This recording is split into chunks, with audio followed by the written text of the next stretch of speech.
So daw, kung imong makita imong kaugalingon nagtrabaho diya sa church, pag baton sa pagkamapasalamaton. Onya, behave yourself wisely. Ano di ay? Ang hinambog ka?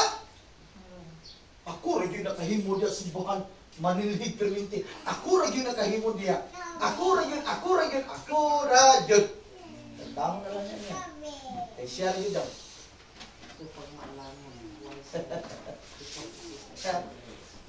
And then, behave yourself wisely. Because it is a privilege. Abot pasabot niya, privilege kay na nga nagpagamit ka. Amen. Kung ang uban, wag ka kita sa hugaw, niya ikaw ra, privilege ka na mo. Ayun, yung taong paghinambog. Hallelujah. Wag yun kita si pastor. Wag yun niya puritan sagbot. Ako na lang yung purit. Ayaw na hilap ni si pastor, kaya wag niya nakita. Ikaw may nakakita. Privilege mo. Rapatan nato si Lord. Amen. Ang hinambog din ka, si pastor, galurat ng mata, wag kita sagbot diya sa... Say, ato pang pasakitan itong pastor. Pero wala na dili. Dito na sa amo dapit. Dagang mga away pastor dito.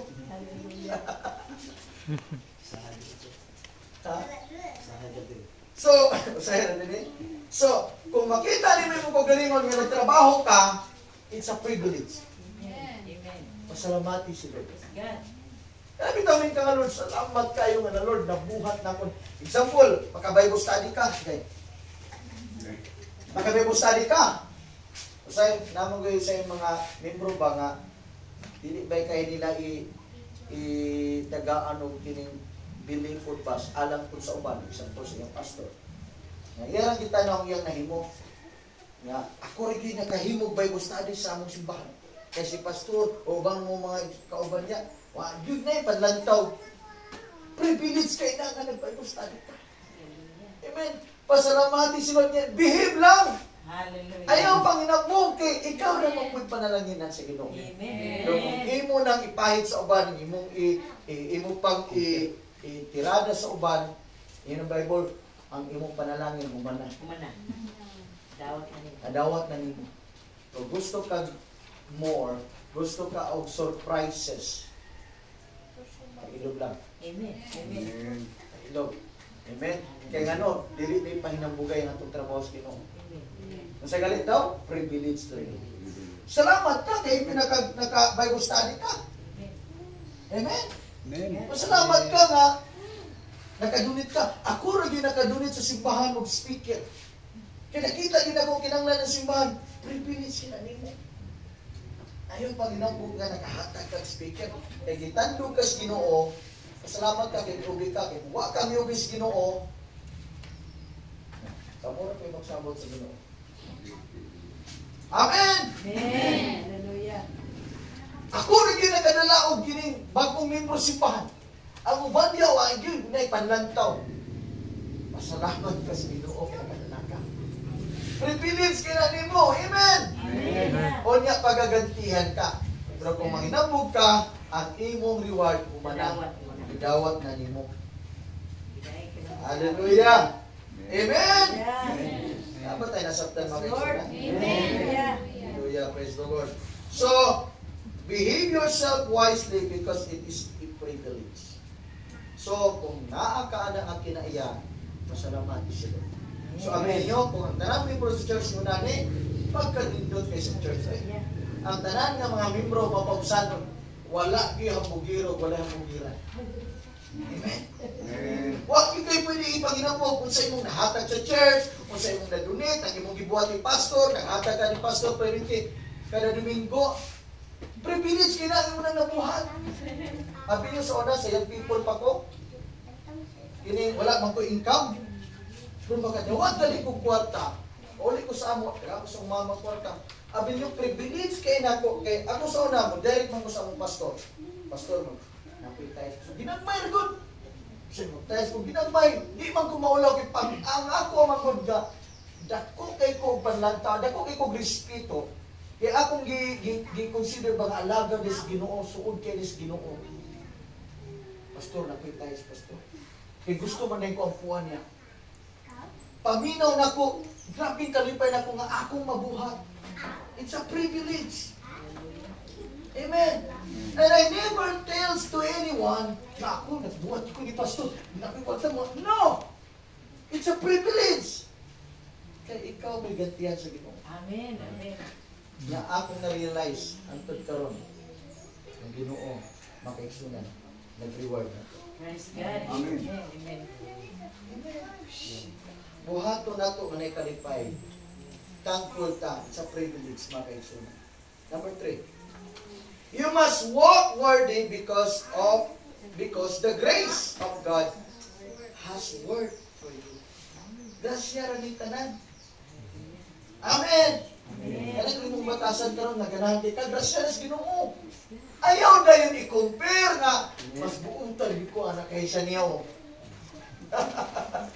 Nagaman tayo mo mga inana ang kinas tao. Pero wala na gina din eh. Amen. Amen. Tuwa na sa Pikas probinsya. Kaya hilig i-compare ba sa uban? Nga ako, mas panghinantaon ko ka na kay nila. Privilege ka na. Sa grace. Grasya na sa Ginoo nga nag-work within us. Amen. Nakadawat ka kung sa'y naan mo. Privilege na po na kasi Ginoo. Grasya na sa Ginoo. You must walk worthy. Amen. Ambot pa sa diya, nagmaalamon ka sa tanana nimo, wala ka ikapanghinambon. Mabita yun ang Bible Epistle 2 verse 8. You have been saved by grace through faith. It is not by your own works. Amen. And then second one, it is a gift. Kasar ni. And then second one, so that no one can boast. Wala yung makapanghinambon. Ang kaluwasan, grasya rin sa Ginoo na tanan. Amen? Kung grasya ang kaluwasan, so, kanang mga secondary ng mga material things, samot na. Grasya rin kayo. Amen? Ang mas maayo rin na ito'y panghinambog, kining kaluwasan nga yatag sa Ginoo. Ang pangutana, sa pagpanghinambog, isulti sa uban. Amen? Isulti sa uban. Nga salamat sa Ginoo, tungod siyang grasya giluwas sa Ginoo, na usab kong kinabuhi, i-share na sa uban. Ipanghinambog sa uban na ang grasya sa Ginoo makausab og kinabuhi, makaluwas og kinabuhi, makapanalangin og kinabuhi. Amen. In 1 Corinthians 15 verse 10, please ko og basa. 1 Corinthians 15 verse 10. Kung pinaagi sa grasya sa Dios, ako nahimong mao ako karon ug ang grasya nga iyang gihatag kanako wala dayon makawang. Labaw akong naghago kay sa ubang mga apostoles bisan tuod gihunga sa akong pagpaningkamot kundi grasya sa Dios nga nagbuhat sa sulod nako. Wow. Asa ang grasya nagbuhat? Sa sulod. Nagrasyahan ra kita. Amen. Amen. Woo! Kini nga grasya nagtrabaho diri sa sulod. Unsa ni Pablo, ako nahimong ingon ani, nahimong ako karon. Mao ako. Tungod ni sa grasya. Dahil ka nambog na. Wa. Wa. Wala. So don't compare yourself. When you find yourself working at the church, ayaw ipanginambog ang imong nahimo. Kay privilege na. Kay ngano? Kung imo nang gibuhat with a grateful heart, gantihan ka sa Ginoo. Amen. Amen. Kaya nag-ingon na Bible, sin sa Bible, nga ang tanan natong pagpangabudlay sa mga verse 1 Corinthians 15 verse 58, tanan natong pagpangabudlay dili makawang. So dili na nagtumin ka nga ako ra gyud nakapang map sa simbahan, ako ra gyud nagapangarin sa bangko, ako ra gyud permente, ako pasalamati si Lord kinabuhat mo na kay ngano privilege na. So imo nang nabuhat, gantihan ka sa Ginoo. Amen. Amen. Eh kung imo nang ipanginambog, human na nadawat ang imong Ganti. ganti. Palakpakan nato siguro. Amen. Praise the Lord. Apat pinagi sa grasya sa Dios, nahimong akong ingon niini, o ang grasya nga iyang gihatag kanako, wala gayon nakawang. labaw hinuon akong naghago kay sa uban nga mga apostoles og kung kini dili bunga sa akong pagpaningkamot o dili grasya sa Dios. Yan ka. Nakita niya nga mas daghan ang isang kanimo. In fact, sa Bible, siya pinakadagang ng Ephesus. Daghan ang mga nasulat. Amen? Amen? Mas daghan siyang nahimo. Nga naman, kay ang iyang motivation in serving the Lord, it is by the grace. Ang imong pagpagamit, ang imong motivation, kining tanan grasya sa Ginoo. Buhaton na ko ni. Muna yun sa diri nga labaw hinuon akong naghago. Amot masabot niya nga damor hinuon siyang nagtrabaho og labi pa kay nasabtan niya nga kining tanan grasya o privilege lagi. Amen? Amen. So sama paagi kita. Mahibulong ka nga mas damor hinuon ka magpagamit sa Ginoo. Damor hinuon ka muhatag panahon sa Ginoo. Damor hinuon ka mo submit sa imong pastor. Damor hinuon ka mo participate, mo cooperate. Kay ngano nasabtan nimo nga mas nindot dinhi maghago ka para sa Ginoo. Kay nasabtan na gid nimo ang grasya o privilege sa kining tanan. Paboran ka sa Ginoo. Sa ato pa di ta magsalig sa simbahan example. Di ta magsalig ni pastor, anas pastor dia, siya rin magbibustagi dia. Nas pastor dia, siya rin manilig dia. Habitas pastor dia, siya rin. I-grab ang opportunity as long as you can do it. Amen? Na si pastor Sawa, buhata nga naay kalipay. Amen. Amen? Sa privilege. Manilig ba ka kasimbahan? Mangita ba ka kagbalay nga imong bisitahan? Nag-Bible study ka? Kay ngano, ang imong motivation is the Lord Himself, is God Himself. Amen? Na kini imong gibuhat for the Lord. Amen. Mamunga kag daghang kalag, mga kaigsoon. It takes the grace of God to even hear the call. It takes the grace of God to even hear the call. Tungod kini mga kaigsuonan sa grasya sa Ginoo, nga diin atong nasabtan ang tawag sa Dios. Amen. Nasabtan nimo ang imong pagkakristohanon kining tanan tungod sa grasya. So, wala tay katungod nga ikumparar na atong kagalingon. Just take yourself as normal nga ordinary ka. Nga sa kanunay ka na kay tinguha nga Lord gamitan. Amen. Ang imong kagalingon available lang ka permente. Nga din naa kay commitment nga at least nga magamit ka sa Ginoo sumala sa iyang mga katuyo. It takes the grace of God to respond appropriately to the call of God. Dili man parehas level ang ato ang faith as well as ang atong kining gift or ang atong tawag sa Ginoo. But inappropriate sa imo ang gift, sa imong call. Kanang imong makaya, buhatan na. Amen. Ayaw buhatan itong di mo makaya sama sa uban. Kaya nga usay naamang good tay, kanang bang na-jealousy usay sa tao. Okay man ang godly nga jealousy nga. Grabe gina siya, magpagamit sige magpagamit po ko. Well, that's good.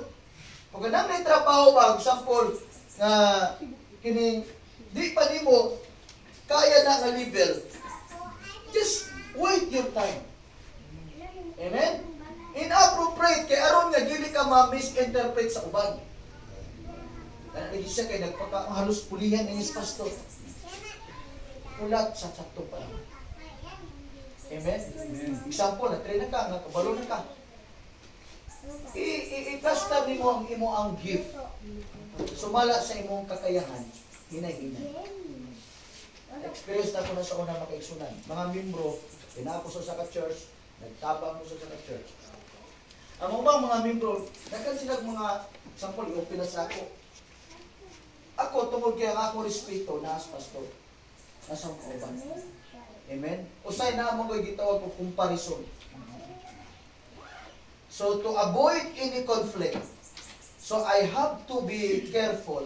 Even sa mga humihong nilang gitabi, ako rato. I don't need to tell others, even to my co-pastors.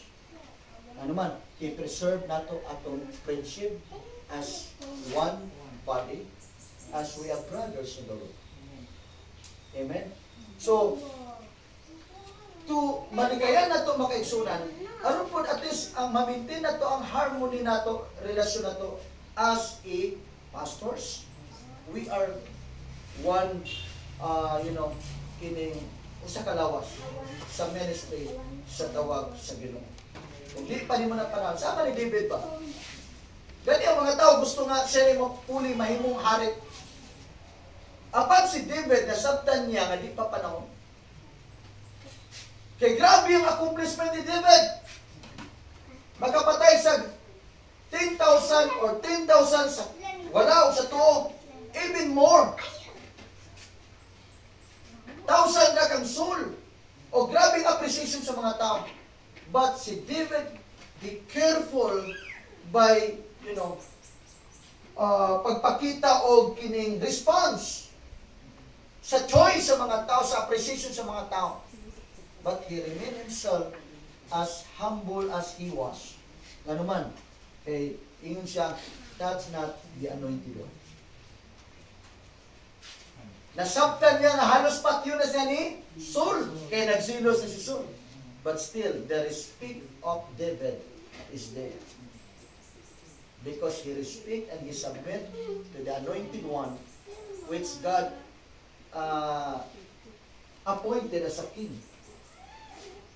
So, hantod niya di mapugan mga igsunan, ang Diyos na imuhatag sa saktong oras adlaw sa imong pinaka-peak, sa imong kinabuhi, sa imong season, sa imong promotion.